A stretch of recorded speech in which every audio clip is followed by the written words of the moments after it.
Ciao, bentornato, bentornata su questo canale. Se invece sei nuova o nuovo ti do il mio benvenuto. Sono Virginie, un interior designer e mi occupo di case che rappresentino al 100% chi deve viverle, dalla consulenza all'intero processo di ristrutturazione. In questo canale affronterò il tema casa, cercando di darti suggerimenti utili affinché tu possa avere la casa dei tuoi sogni, una casa che ti rappresenti nel profondo e dove ti sentirai sempre a tuo agio. Dividere una stanza grande senza muri è possibile e lo vediamo nel video di oggi.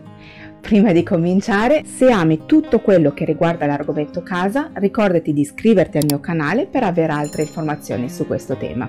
Metti un bel like al video e partiamo.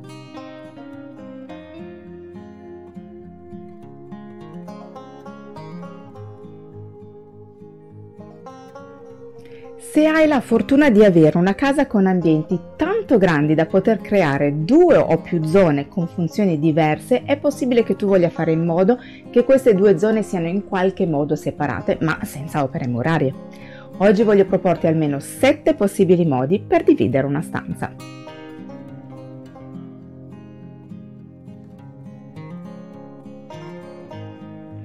Ormai lo hai sentito dire innumerevoli volte, il colore ha una valenza psicologica molto forte e oltre a provocare emozioni diverse è un ottimo alleato anche per cambiare la percezione degli ambienti.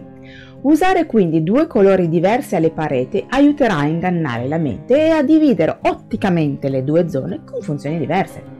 Questa soluzione è fantastica quando hai l'entrata, per esempio, che dà direttamente sul soggiorno, oppure un angolo studio in camera o in sala.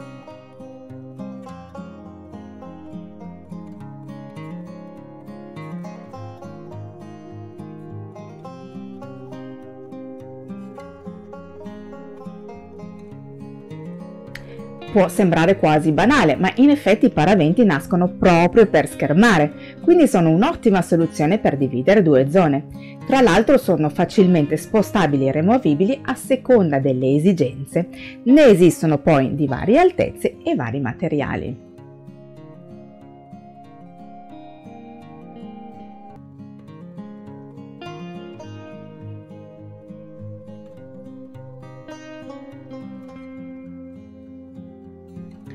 Un modo per schermare senza però chiudere del tutto è quello di usare dei divisori a tutta altezza.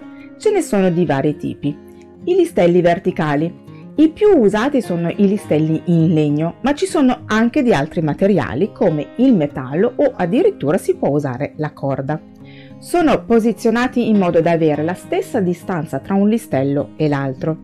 Questa distanza varierà a seconda di quanto vuoi schermare.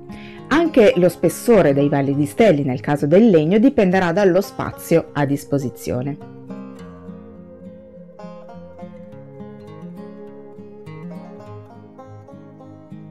È possibile ricavare anche delle nicchie in quelli di legno inserendo all'interno della struttura delle forme geometriche.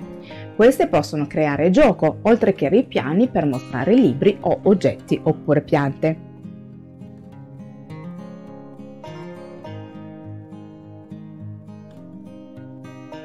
Se il tutta altezza non ti piace o se hai bisogno di appoggiare qualche mobile, potresti decidere di fare un muretto basso in cartongesso su cui puoi sormontare questi listelli.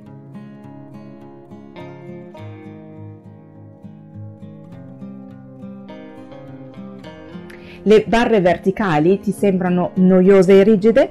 Beh, puoi pensare a strutture più movimentate, magari incrociando i listelli.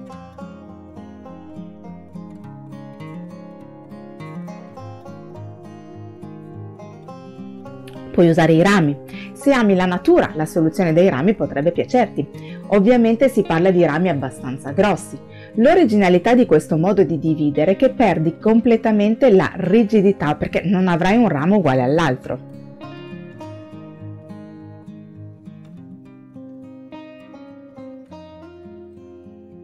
I pannelli.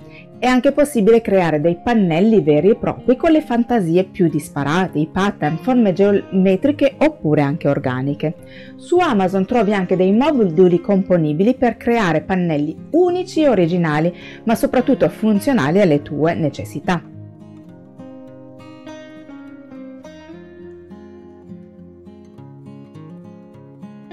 Puoi anche creare dei pannelli con delle piante, si tratta di verde stabilizzato che non necessita di cure.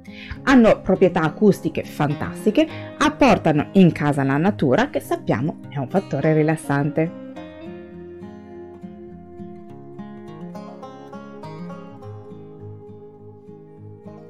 I pannelli possono anche essere realizzati in tessuto, magari con la tecnica del macramè se ti piace l'idea, o ancora in feltro di lana che oltretutto hanno un'ottima proprietà acustica.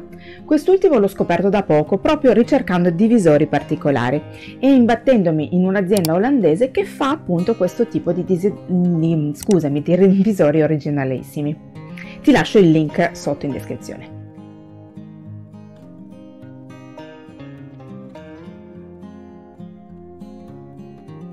Naturalmente puoi pensare, perché no, di dividere con una tenda. Potrai anche aprire o chiudere a seconda delle esigenze.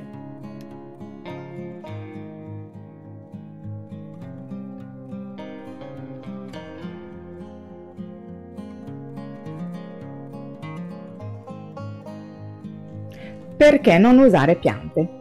Più piante alte, una vicino all'altra, possono fare da divisorio. Puoi anche pensare di mettere in grandi vasi colorati per apportare movimento e colore. Consiglio sempre le piante vere naturalmente, ma ci sono anche belle soluzioni con piante artificiali.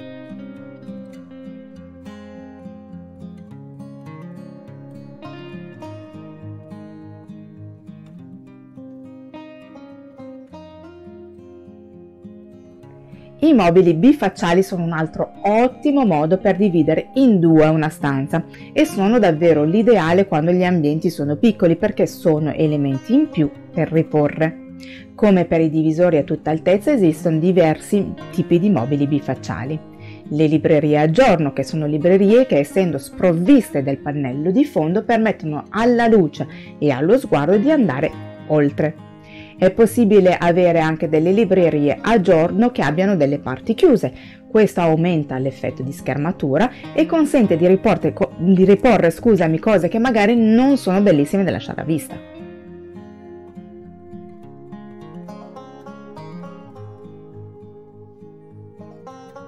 L'armadiatura.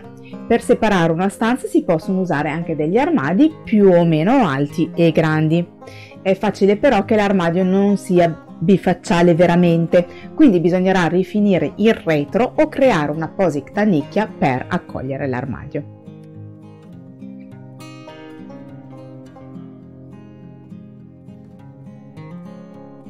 Puoi dividere con il camino. Questa soluzione è più invasiva perché richiede la realizzazione di una struttura almeno in cartongesso, ma il vano del camino aperto da ambo i lati apporterà un tocco di eleganza e di calore.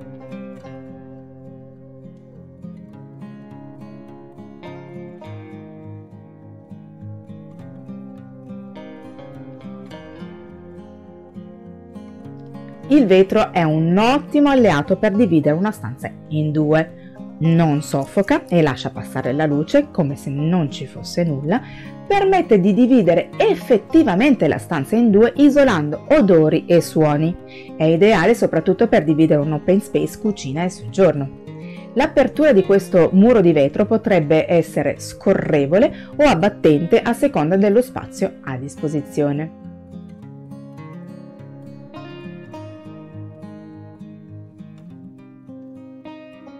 Non è obbligatorio usare la vetrata come un muro intero, potresti fare anche un più semplice pannello o sormontare un muretto basso fatto in cartongesso.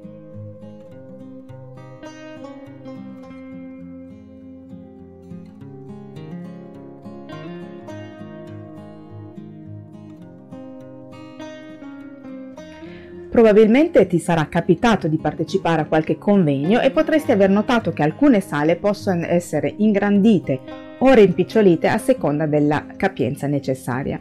Questo è fattibile grazie a pareti manovrabili che, se chiuse, fanno da muro vero e proprio, ma se aperte impacchettano i vari pannelli ai lati.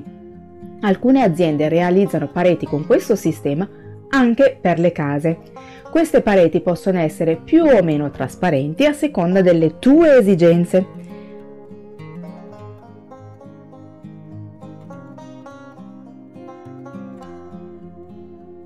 Come vedi, i modi per dividere una stanza senza muri sono davvero tanti. Qual è il tuo preferito?